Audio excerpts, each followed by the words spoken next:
नमस्कार विद्यार्थी मित्रांनो, आज आपण जाता असताला या स्थूल वाचनाचा अभ्यास करणार आहोत, ज्याचे कवी आहेत गुरुदेव रवींद्रनाथ टागोर, ज्याचं स्वरूपांतर केले श्यामला कुलकर्णी यांनी। पूर्व प्रस्तावना पाहूयात। गुरुदेव रवींद्रनाथ टागोर बंगाली महाकवी म्हणून जगविख्यात असलेले गुरुदेव रवींद्रनाथ टागोर हे महान कथाकार, नाटककार, कादंबरीकार, चित्रकार म्हणून सर्व परिचय आहेत। शिक्षणतज्ञ आणि मानवतावादी विचारवंत म्हणूनही त्यांची ख्याती आहे। या जगामध्ये प्रत्येक गोष्टीत जगाला चांगलं करण्याची क्षमता असते। ती गोष्ट लहान असो किंवा मोठी असो, तिच्या अंतर्गत शक्तीने ती या जगाला काही ना काहीतरी सुंदर देण्याचा प्रयत्न निश्चितच करते।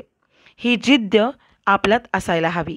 सूर्य आणि पणती या प्रतीकांच्या आधारे रवींद्रनाथ टागोर यांनी हाच संदेश दिला आहे। हे संपूर्ण जग एक कुटुंब आहे, अशी उदात्त भावना मनात ठेवून कवी रवींद्रनाथ टागोर कविता लेखन करत असत।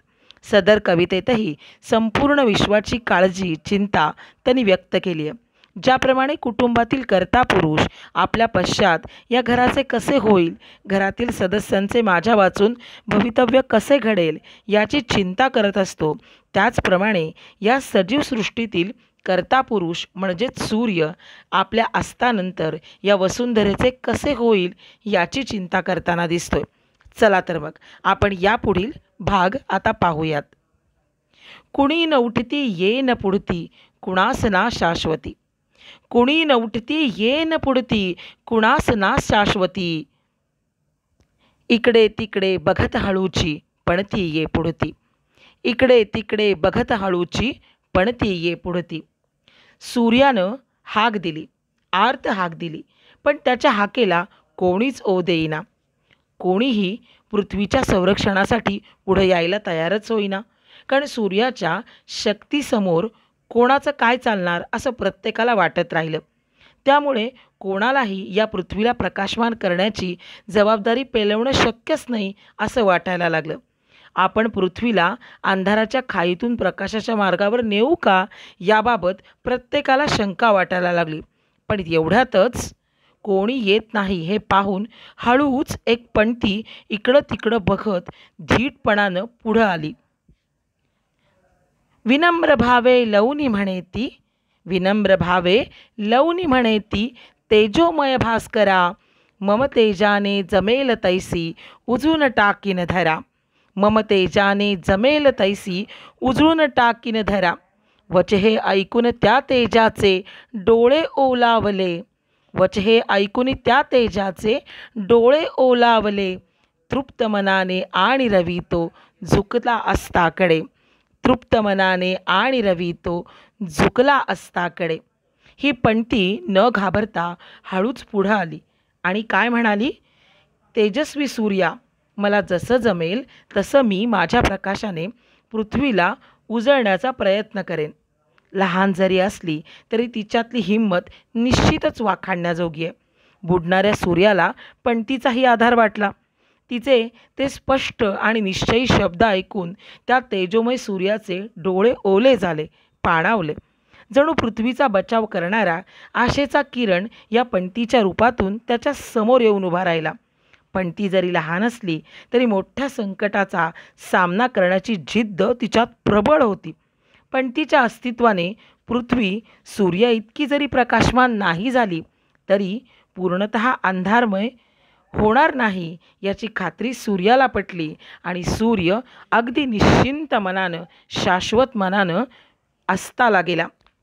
कवी रवींद्रनाथ टागोर यांनी निसर्गातील प्रकाशमान असा सूर्य आणि मिणमिणता प्रकाश देणारी पणती यांच्या माध्यमातून सजीव सृष्टीतील प्रत्येक वस्तूमध्ये जगाला सुंदर करण्याची क्षमता असते असा मार्मिक संदेश या कवितेतून दिलाय।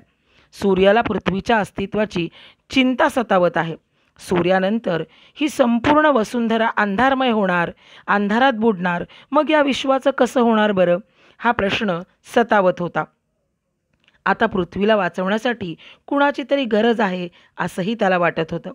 अशावेळी सूर्य सगळ्यांना विनंती करतो आणि पुढे येण्यासाठी साथ घालतो, पण कोणीच पुढे येत नाही। मग नम्रपणानं एक इवलीशी पणती पुढे येते आणि म्हणते की तेजोमय भास्करा, मी माझ्या परीनं मला जमेल असा प्रकाश पृथ्वीला देईन, पण पृथ्वीला अंधकारात जाऊ देणार नाही. मग तिचे हे बोल ऐकून सूर्य निश्चिंत मनाने अस्ताला जातो. विद्यार्थी मित्रांनो, यातून आपल्याला काय संदेश मिळतो बरं?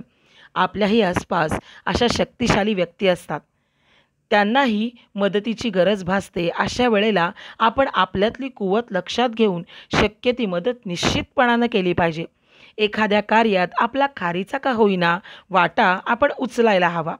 प्रत्येकामध्ये क्षमता असते, केवळ आपल्यातील क्षमतेला योग्य कार्यात वापरायचं ज्ञान, विश्वास आणि सकारात्मकता आपल्यात असायला हवी. पण ती लहान आहे, सूर्या इतकी ताकद तिच्यात नाहीच मुळी, पण अंतर्गत स्फूर्ती तिच्याकडं भरपूर होती आणि म्हणूनच तिनं एवढी मोठी जबाबदारी पेलण्याचं धारिष्ट्य दाखवलं. जोपर्यंत आपण आपल्यातील सुप्तगणांना जाणून घेणार नाही, तोपर्यंत ते कधीच इतरांसमोर येणार नाही. सुप्त गुणांना मोकळी वाट करून द्यायला हवी, कोणालाही कमी लेखू नये, कारण जीवसृष्टीतील प्रत्येक वस्तूमध्ये काही ना काहीतरी शक्ती असते आणि सुंदर बनवण्यासाठी, हे जग अधिक चांगलं बनवण्यासाठी प्रत्येकानं आपापल्या कुवतीनुसार काही ना काहीतरी केलं पाहिजे, असा आर्द्र संदेश आपल्याला या स्थूल वाचनातून मिळतो. आता यातील शब्दार्थ पाहूयात. मम म्हणजे माझ्या, रवी सूर्य, लवणे म्हणजे वाकणे, वच बोल, विनम्र म्हणजे अतिशय नम्र, विश्व जग, शाश्वती हमी. वाक्यप्रचार: डोळे पाणावणे, रडू येणे, डोळे ओलावणे.